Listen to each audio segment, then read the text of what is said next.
একটা শহর, আর সেই শহর থেকে নিরীহ মেয়েগুলো হঠাৎ করে গায়েব হয়ে যাওয়া শুরু হলো। কেউ স্কুল থেকে ফেরার পথে, কেউ রাস্তার পাশ থেকে। সাদা একটা ভ্যান আসতো, দাঁড়াতো, আর সেই মেয়েগুলো আর কখনোই ফিরে আসতো না। অনেকেই বলেছিল তারা নাকি চোখ দেখেছে, ভ্যানের ভেতর থেকে কেউ নাকি তাকিয়েছিল, কিন্তু পুলিশ আজ অবধি কাউকে ধরতে পারেনি। কে আছে এই ভ্যানের ভেতরে, আর কেন ওদের পেছনে ছায়ার মতো ঘুরে বেড়াচ্ছে? The man in the white van গল্পটা এখানেই শুরু হচ্ছে। সাল 1970। রাতের অন্ধকারে এক মেয়ে নিজের গাড়িতে বসে আছে।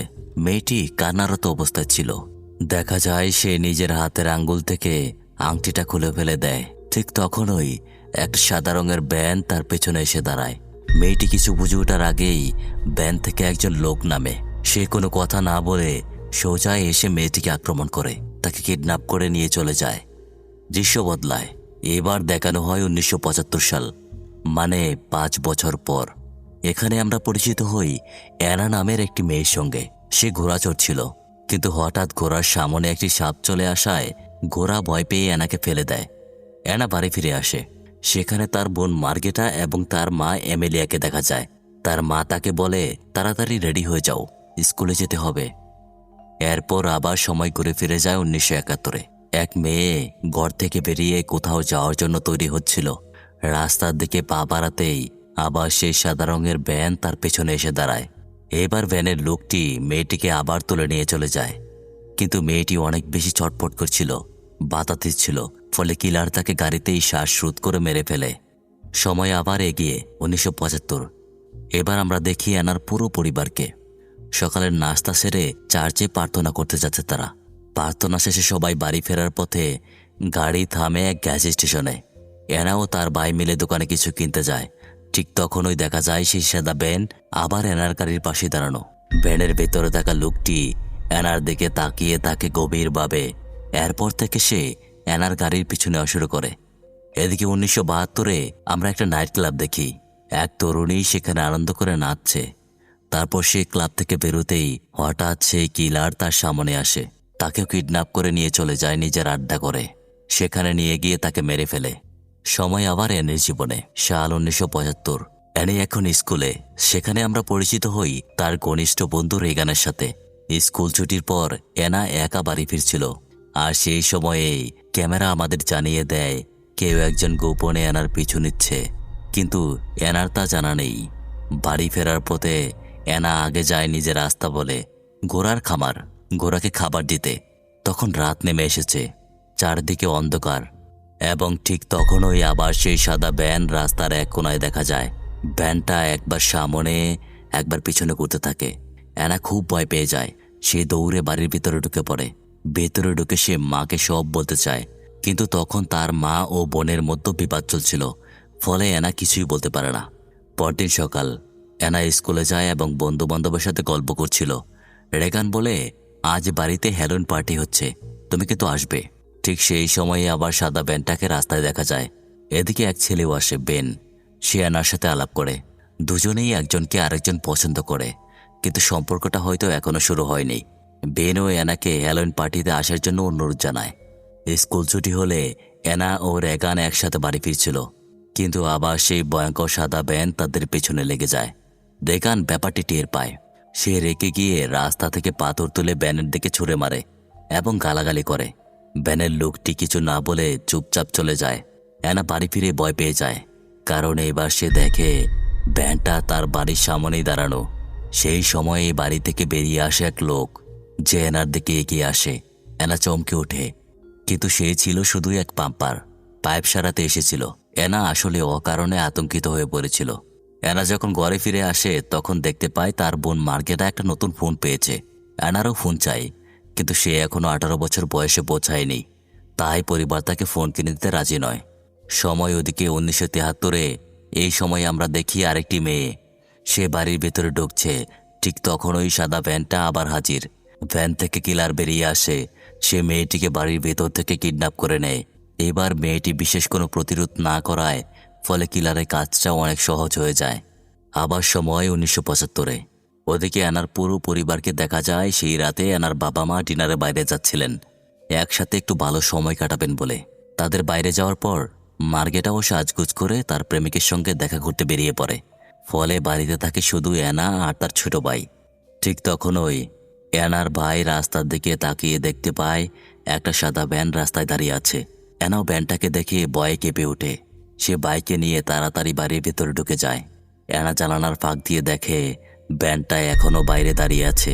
ওদিকে তার ভাই রেগে গিয়ে একটা বন্দুক হাতে নেয়, তবে এটা ছিল একটা খেলনার বন্দুক। তবুও সে গেটের সামনে গিয়ে ভ্যান লক্ষ্য করে বন্দুক তাক করে ধরে। এটা দেখার পর ভ্যানটা একটু পিছিয়ে সরে যায়। ওই সময়ে মার্গেটা বাড়ি ফিরে আসে। সঙ্গে সঙ্গে তার মা বাবাও ফিরেন। অ্যানার ছোট ভাই তখন বাবাকে সব জানায়। বাইরে অনেকক্ষণ ধরে একটা ভ্যান দাঁড়িয়েছিল, আমি ওকে বন্দুক দেখে তাড়িয়ে দিয়েছি। তখন বাবা মার্গেটাকে জিজ্ঞেস করে, তুমি কোথায় ছিলে? মার্গেটা কিছু বলার আগেই অ্যানা বলে দেয় ও প্রেমিকের সঙ্গে দেখা করতে গিয়েছিল। এতে মার্গেটা রেগে গিয়ে সোজা ঘরে ঢুকে পড়ে। অ্যানা তার বাবাকে বলে, সেই সাদা ভ্যান বহুদিন ধরে আমাকে ফলো করছে, আমি ওকে অনেক জায়গায় দেখেছি। কিন্তু বাবা মা এটাকে গুরুত্ব দেয় না। বাবা বলেন, হয়তো কোনো ভ্রমণকারী পথ ভুল করেই রাস্তায় এসেছে, এটা নিয়ে এত ভয় পাওয়ার কিছু নেই। এরপর বাবা তখন মার্গেটার ঘরে গিয়ে তার ফোনটা কেড়ে নেন আর বাইরে যাওয়া বন্ধ করে দেন। সময় ওদিকে আবার 1974 চলে আসে। একটা ছোট্ট বাচ্চা মেয়ে তার পোষা কুকুরটিকে হাঁটাতে বের হয়, আর তখনই আবার সেই সাদা ভ্যান হাজির। মেয়েটিকে কিডন্যাপ করে নিয়ে যাওয়া হয় কিলারের আস্তানায়। সেখানে সেই মেয়েটির সাথে ভয়ঙ্কর অন্যায় করে তারপর তাকে মেরে ফেলা হয়। এদিকে রাতে ডিনার চলছে। মার্গেটা হঠাৎ তার ভাই বোনকে বলে, চলো তোমাদের একটা পিকচার দেখাই। কিন্তু এরা তখন বেশ চিন্তিত এবং আতঙ্কিত। ভ্যানটা তার মনে ভয়ের ছাপ ফেলে দিয়েছে। পরে যখন সে নিজের রুমে যায়, জানালার ফাঁক দিয়ে তাকিয়ে দেখে একজন লোক সে বাগানে দাঁড়িয়ে আছে। এরা সঙ্গে সঙ্গে বাবাকে ডাকে। বাবাও বন্দুক নিয়ে বাইরে যান। কিছুক্ষণ পর ফিরে এসে বলেন, কোনো মানুষ ছিল না, হয়তো বনের কোনো প্রাণী ছিল। কিন্তু এনা জোর দিয়ে বলে, আমি স্পষ্ট একজন মানুষকে দেখেছি, সে সিগারেট টানছিল একদম আমার বাগানে। পরদিন সকাল অ্যানা ঘোড়াচড়ে রাইডিং করতে বের হয়, আর তখনই আবার রাস্তায় দাঁড়িয়ে থাকা ব্যানটা দেখতে পায়। বারবার এই ব্যানকে দেখার কারণে অ্যানা ভীষণ ভয় পেতে শুরু করে। এই দিনটাই ছিল হ্যালোইন পার্টির দিন। ভয়ের কারণে অ্যানার সেখানেও যাওয়ার ইচ্ছে ছিল না। কিন্তু তার বন্ধু রেগান বলে, তোমার প্রেমিক বেন জানতে চাচ্ছে তুমি কোন পোশাক পরে আসবে। এটা শুনে অ্যানারও মন গলে যায়। সে রাজি হয় পার্টিতে যাওয়ার। এরপর অ্যানা ও রেগান দুজনে হ্যালোইনের পোশাক পরে ঘোড়াচড়ে পার্টিতে যায়। পার্টি হচ্ছে এক বন্ধুর বাড়িতে। রাতের আগেই তাদের বাড়ি ফিরে যাওয়ার কথা ছিল। পার্টি শেষে অ্যানা বাড়ির পথে রওনা হচ্ছিল। হঠাৎই বেন চলে আসে, অ্যানাকে একটা কিস করে। অ্যানা ভীষণ আনন্দিত হয়, কারণ এই মুহূর্তটার জন্য সে অনেকদিন ধরেই অপেক্ষা করছিল। এবার সিন চলে আসে সেই কাঙ্ক্ষিত সময়ে। সাল 1975। অ্যানা ও রেগান ঘোড়া করে বাড়ি ফিরছিল। হঠাৎ তারা দেখে ভয়ঙ্কর সাদা ভ্যানটা রাস্তায় দাঁড়িয়ে আছে। অ্যানা ভয়ে কাঁপতে থাকে। সে দৌড়ে পালানোর চেষ্টা করে, কিন্তু হঠাৎই তার ঘোড়াটা হেঁচট খেয়ে অ্যানাকে ফেলে দেয়। এবার আর অ্যানার কোনো যানবাহন নেই। সে পায়ে হেঁটেই দৌড়াতে থাকে। এই সময়ে রেগানও আলাদা হয়ে যায়। সে দৌড়ে নিজের বাড়িতে চলে যায়। অ্যানা জঙ্গলের ভিতরে একটা ছোট্ট জায়গায় লুকিয়ে পড়ে। ওদিকে কিলার ভ্যান থেকে নেমে তাকে খুঁজতে থাকে, চারদিকে ঘিরে ফেলে। এরা তখন চুপি চুপি গিয়ে সেই কিলারের ভ্যানের নিচেই লুকায়। অনেকক্ষণ খুঁজেও যখন কিলার কিছুই খুঁজে পায় না, সেই অবশেষে ভ্যান নিয়ে সেখান থেকে চলে যায়। অ্যানা নিজেকে গুছিয়ে বাড়ির দিকে হাঁটতে থাকে। এদিকে রেগান বাড়ি পৌঁছেই সে বারবার তার বোন মার্গেটাকে কল করছিল, কিন্তু মার্গেটা ওদিকে নাছোড়বান্দা। সে তার বয়ফ্রেন্ডের সঙ্গে কথা বলেই চলেছে, ফলে রেগানের কল সে রিসিভ করে না। এদিকে অ্যানা রাস্তার পাশে হেঁটে চলেছে। অবশেষে সে তার ঘোড়াটাকে খুঁজে পায়। ঘোড়ার সঙ্গে সে বাড়ি ফিরে আসে। সবার আগে সে যায় ঘোড়ার রাস্তা বলে। কিন্তু এখানে ঘটতে থাকে সবচেয়ে ভয়ঙ্কর দৃশ্যটা। আস্তা বলে ঢুকে অ্যানা দেখে সেই সাদা ভ্যান আবার হাজির। ভেতরে কিলার আগে থেকেই উৎ পেতেছিল। সে হঠাৎ করেই অ্যানার উপর আক্রমণ চালায়। অ্যানাকে সে জখম করে দেয়। তারপর তার হাত পা বেঁধে তাকে ভ্যানে তুলতে চায়। কিন্তু হঠাৎ অ্যানার ঘোড়াটা একটি জোরালো লাথি মারে কিলারকে। সে দৌড়ে ছিটকে পড়ে যায়, অজ্ঞান হয়ে যায়। এই সুযোগে অ্যানা নিজের হাত পা মুক্ত করে দৌড়ে বাড়ির দিকে ছুটে যায়। কিন্তু কিলার আবার উঠে পড়ে। ভ্যানে উঠে আবার অ্যানার পিছনে তাড়া করতে থাকে। অ্যানা দৌড়াতে দৌড়াতে চিৎকার করতে থাকে এবং ডাকতে থাকে তার বোনকে। কিন্তু তার বোন ওদিকে গান শুনছিল আর ফোনে কথা বলছিল, তাই কিছুই শুনতে পাচ্ছিল না। অ্যানা অবশেষে বাড়ির দরজায় পৌঁছায়। সে বারবার দরজা ধাক্কাচ্ছে, চিৎকার করছে। তখন শেষমেশ মার্গেটা অ্যানার আওয়াজ শুনে দরজা খুলে দেয়। এক ঝাটকায় অ্যানা বাড়ির ভেতরে ঢুকে পড়ে, দরজা বন্ধ করে দেয়। তারপর সে মার্গেটাকে নিয়ে সোজা উপরের রুমে পালিয়ে যায়। বাড়িতে তখন কেউ ছিল না, বাবা মা বাইরে ছিলেন। ওদিকে কিলার বারবার দরজা ধাক্কাতে থাকে। সে ভিতরে ঢুকতে চায়। অ্যানা জানালার কাঁচ ভেঙে লাফ দেয়, মার্গেটাও তার সাথে লাফ দেয়। দুজনে নিচে পড়ে যায়। এই কারণে কিলার তাদের তৎক্ষণাৎ ধরতে পারে না এবং তারা পালানোর একটা সুযোগ পায়। অ্যানা দৌড়ে কিলারের গাড়িতে উঠে পড়ে এবং সেটি স্টার্ট করতে থাকে। এই সময় কিলার মার্গেটাকে ধরে ফেলে, কিন্তু তখনই গাড়িটা স্টার্ট হয়ে যায়। অ্যানা গাড়ি চালিয়ে কিছুটা দূরে চলে যায়। কিলার হঠাৎই আবারও তাদের সামনে এসে দাঁড়ায়। তখন এরা সোজা গাড়ি চালিয়ে কিলারকে একটা ধাক্কা মারে। এই সময়ে পুলিশ পৌঁছে যায়। রেগানি ছিল যে পুলিশকে আগেই ফোন করেছিল, কিন্তু পুলিশ যখন এলাকাটা সার্চ করে তারা কিলারকে খুঁজে পায় না। সে পালিয়ে যায়। ঘটনার 1 মাস কেটে গেছে। এরা এখন অনেকটাই স্বাভাবিক জীবনে ফিরেছে। তার জীবন আবার এখন আগের মতোই চলতে শুরু করেছে। হঠাৎ একদিন পুলিশ এবং অ্যাম্বুলেন্স দাঁড়িয়ে আছে রাস্তার পাশে। একজন লোককে সেখানে মৃত অবস্থায় পাওয়া গেছে।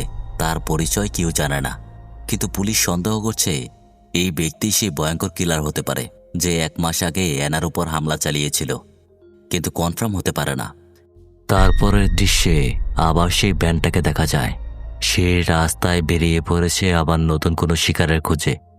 পর্দা নামার আগে একটি প্রশ্ন রয়েই যায়, কিলার কি সত্যি মারা গিয়েছিল, নাকি সে আবার ফিরে এসেছে নতুন কোনো শিকারের খোঁজে? তোমাদের কি মনে হয় কমেন্ট করে জানাতে পারো। আর হ্যাঁ, ভালো লাগলে অবশ্যই একটি লাইক এবং সাবস্ক্রাইব করে দিও। দেখা হচ্ছে আবার নতুন কোনো এপিসোডে।